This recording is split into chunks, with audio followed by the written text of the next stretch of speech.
क्या हम किसी के कहने से समझदार बन सकते हैं? काश ऐसा हो सकता। हम कितने भी ज्ञानी क्यों ना हो, पर उसके साथ साथ समझदार होना भी ज़रूरी है। कई लोग समझदार होते हैं, क्या वो ज्ञानी होते हैं?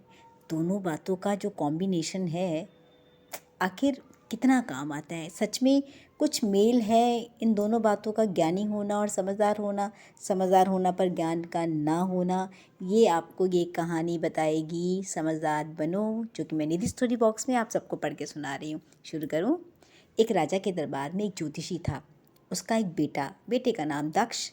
ज्योतिषी चाहता था उसका बेटा दक्ष राज ज्योतिषी बने, लेकिन दक्ष कुछ बुद्धिमान और मेहनती नहीं था। उसे कोई भी बात बड़ी देर से समझ आती थी और यह बात ज्योतिषी के लिए बहुत ही चिंताजनक थी। वो हमेशा चिंता में रहता, मेरा बेटा ऐसा क्यों है। फिर भी ज्योतिषी ने हिम्मत नहीं हारी, बड़ी लगन से दक्ष को ज्योतिष विद्या सिखाई। धीरे धीरे वह ज्योतिष के काम में कुशल हो गया। ज्योतिषी को अब विश्वास हो गया कि दक्ष जो है अपना काम ठीक से जान गया है, उसकी मेहनत रंग लाई है। वह उसे राजा के दरबार में ले गया और राजा से बोला, महाराज, यह मेरा पुत्र दक्ष है। इसने कई वर्ष तक ज्योतिष की पढ़ाई की है, मैंने खुद इसे पढ़ाया है। इसे ज्योतिष का अच्छा ज्ञान हो गया है। आप इसकी परीक्षा लेके देखिए।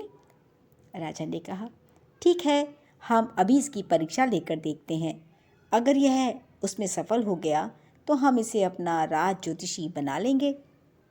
राजा ने बातों ही बातों में अपनी उंगली से अंगूठी निकालकर अपनी मुट्ठी में बंद कर ली और पूछा दक्ष से, बोलो दक्ष, मेरी मुट्ठी में क्या है?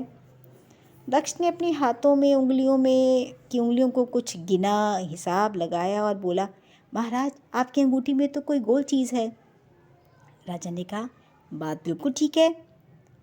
दक्ष ने फिर कुछ उंगलियों में हिसाब लगाया, फिर कहता है, महाराज, वह जो चीज़ है ना, वो धातु की बनी है। राजा ने कहा, ठीक है, आगे बढ़ो। दक्ष का कॉन्फिडेंस बढ़ने लगा, उसकी हिम्मत बढ़ी। फिर उसने उंगलियों में गिनकर कुछ हिसाब किताब लगाया। कुछ देर बाद वह बोला, महाराज, वह जो चीज़ है ना, वो बीच में से खाली है। यह सुन के राजा खुश हुआ।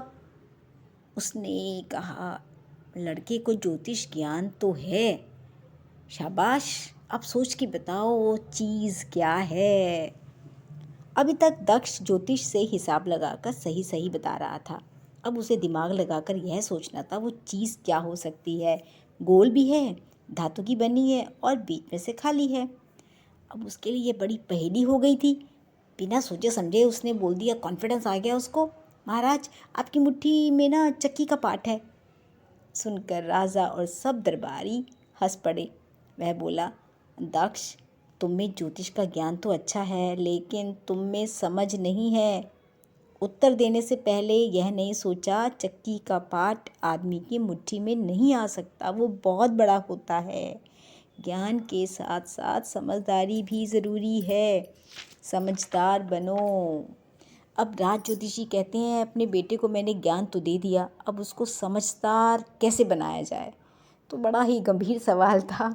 आपको कैसी लगी ये कहानी? दोनों में सच में वैसे बड़ी ज्ञानी होना एक अलग बात है, समझदार होना अलग बात है। समझदार होने का मतलब शायद प्रेजेंस ऑफ माइंड है। आप कमेंट्स में लिख के बताइए आपका क्या विचार है, और दक्ष को समझदार कैसे किया जाए बताइएगा। क्या प्रैक्टिस कर सकता है वो? प्रैक्टिस से समझदार बनाया उसको, वो बन सकता है। चलिए, ऐसी कहानी निधि स्टोरी बॉक्स में आपको सुनने को ज़रूर मिलेंगी। आप सब्सक्राइब कीजिए, लाइक कीजिए और कमेंट्स भी कीजिए। अगर लिखना नहीं आता है तो कम से कम एक इमोजी तो आप भेज ही सकते हैं। तो इससे भी ज़रूरी है, अपना ख्याल रखना बिल्कुल भी ना भूलें।